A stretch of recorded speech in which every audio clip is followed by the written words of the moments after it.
জাদুটোনা কিভাবে নষ্ট করবেন? অনেক সময় আমাদেরকে ব্ল্যাক ম্যাজিক করা হয়, জাদুটোনা করা হয়। আপনি আপনার উপরে কেউ তাবিজ করেছে কিনা, কিভাবে আপনি জাদুটোনা নষ্ট করবেন? কারো কাছে যেতে হবে না, আপনি ঘরে বসেই নিজে নিজে এই জাদুটে নষ্ট করতে পারবেন। বিশেষ করে আমাদেরকে সতর্ক থাকতে হবে। অনেক সময় আমরা বিভিন্ন মানুষের কাছে যাই এবং আমরা সেখানে গিয়ে বলি, আমাকে একটু হাজিরা করে দেখেন যে আমার ভিতরে কোনো জিন আছে কিনা।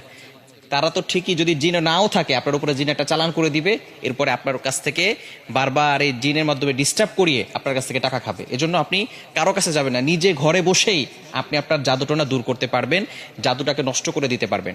বর্তমান সমাজে ম্যাক্সিমাম সময় দেখা যাচ্ছে যে আত্মীয় স্বজন, একেবারে কাছের মানুষগুলো আপনাকে জাদুটোনা করে আপনার জীবনটাকে নষ্ট করে ফেলবে। অনেক সময় দেখবেন কিভাবে বুঝবেন? আপনি অনেক সময় অসুস্থ হয়ে পড়ছেন, কিছুই ভালো লাগে না, ঘরে ভালো লাগে না, দোকানে ভালো লাগে না, ব্যবসায়িক প্রতিষ্ঠানে ভালো লাগে না, অথবা ব্যবসায় বারবার লস হয়ে যাচ্ছে, অথবা সংসারে কোনো শান্তি নাই, স্বামী স্ত্রীর ভিতরে ঝগড়া হচ্ছে, অথবা কোনো মেয়ের বিয়ে হচ্ছে।